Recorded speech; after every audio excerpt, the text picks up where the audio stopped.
Inicio esse episódio já falando que futebol é um treco louco, né? Meu senhor da glória. A gente tá nas fases iniciais do Paulista, pelo menos aqui em São Paulo. No Rio acho que começou mais ou menos junto. Não sei o quanto que a Champions League iniciou antes, né? Porque eles são um campeonato maior. Como houve uma mudança de calendário e vai ter mais jogos esse ano do que nos últimos, acho que deve ter ocorrido alguma mudança, mínima que seja.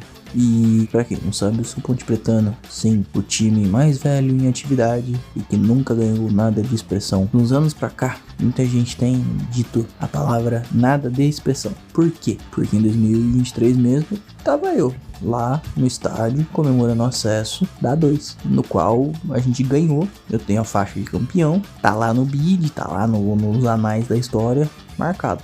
Assim como quando eu era criança, eu lembro de ter visto alguns interiores a Ponte jogar e vencer. Se pra você tudo isso que eu tô falando parece grego, vou fazer uma breve explicação. O Campeonato Paulista possui Série A e Série A2, que seria a Série B. A Ponte havia caído em 2022 para a Série A2 e em 2023 ela fez todo o campeonato, ganhou e esse ano tá de volta na A1, tá de volta na Série A. De um ponto em diante do Campeonato Paulista, a gente tem os jogos que levam para ser os campeões, né? Oitavas, quartas e tudo mais. Quem sobra vai disputar o interior, que é um segundo campeonato, no qual vence algum dos times que não foi para essa reta final de competição. E a Ponte já disputou alguns interiores nesses últimos bons anos. Como se isso por si só já não fosse o suficiente, ano passado a Ponte conseguiu fazer a façanha de perder a única coisa que dava pra zoar o nosso principal rival, que era nunca ter caído pra Série C. E olha só que beleza, faz o C de Campinas.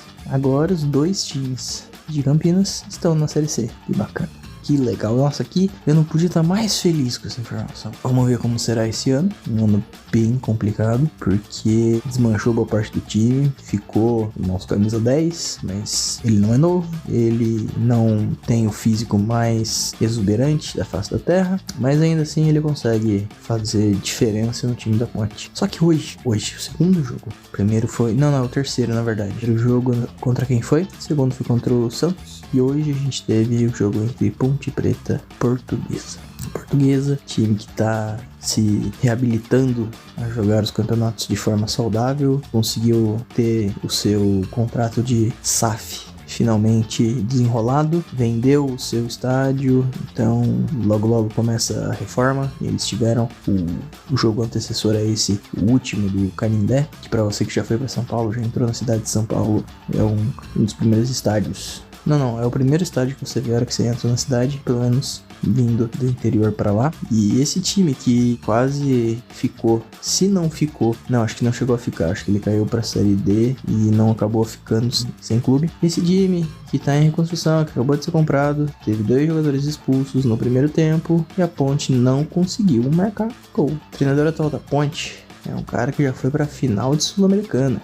É o Barbieri. A gente tá com um bom treinador, que se tudo der certo e no Paulista ele for bem, com certeza ele vai largar a Ponte. Então se nos próximos jogos a Ponte vencer e tudo mais, ele deve ser contratado por alguma outra equipe. A Ponte só conseguiu ganhar o A2 porque os jogadores que eram para ser vendidos não puderam ser vendidos por uma questão de desenrolo judicial, vamos chamar assim. O antigo treinador da Ponte tinha saído, aí tava com um problema jurídico de pagamento, e aí a Ponte foi punida e não podia vender nem comprar ninguém. E isso foi positivo, porque com isso a Ponte conseguiu não vender os jogadores e ter os jogadores pra final do campeonato, pro final da A2. Ano retrasado, não é ano passado. E é isso, eu digo que o futebol é muito louco.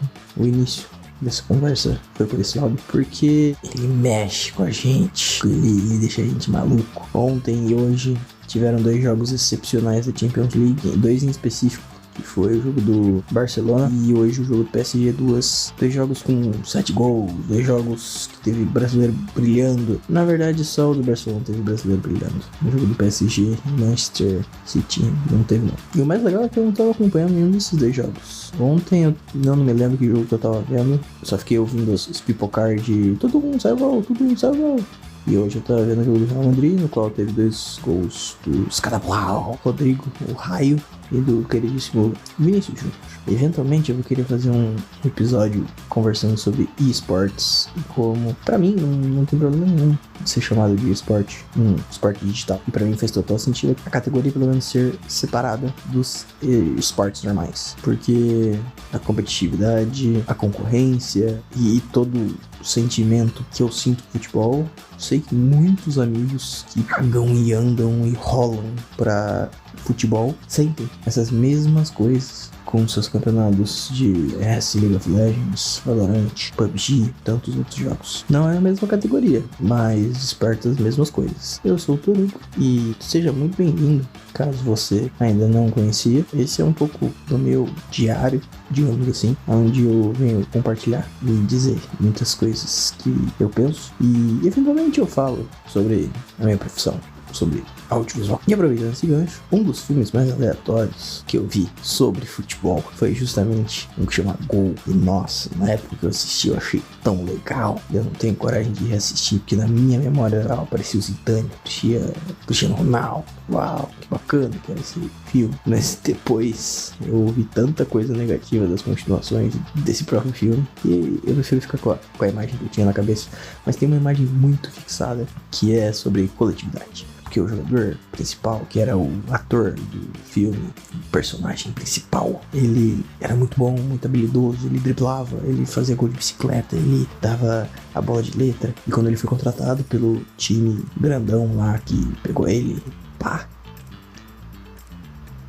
ele era faminha, ele não passava a bola, mas ao mesmo tempo ele não conseguia passar pelos outros jogadores, porque os outros jogadores eram profissionais, então os zagueiros batiam nele, não sei o que lá. E ele tomou uma dura, porque justamente ele precisava entender que naquele momento ele não estava mais jogando sozinho, que ele precisava olhar para os companheiros e entender que era um jogo de equipe. Uns pequenos ensinamentos, por mais brega que seja, para pessoas em formação é importante, não só com filmes, mas com vários outros tipos de mídias, conteúdos e ensinamentos. Obrigado do fundo do meu coração por ter ouvido até o final. E me diz aí, você é atraído por futebol e sente essa necessidade louca de conversar e fica, mano, como que uma coisa tão banal consegue mexer tanto comigo?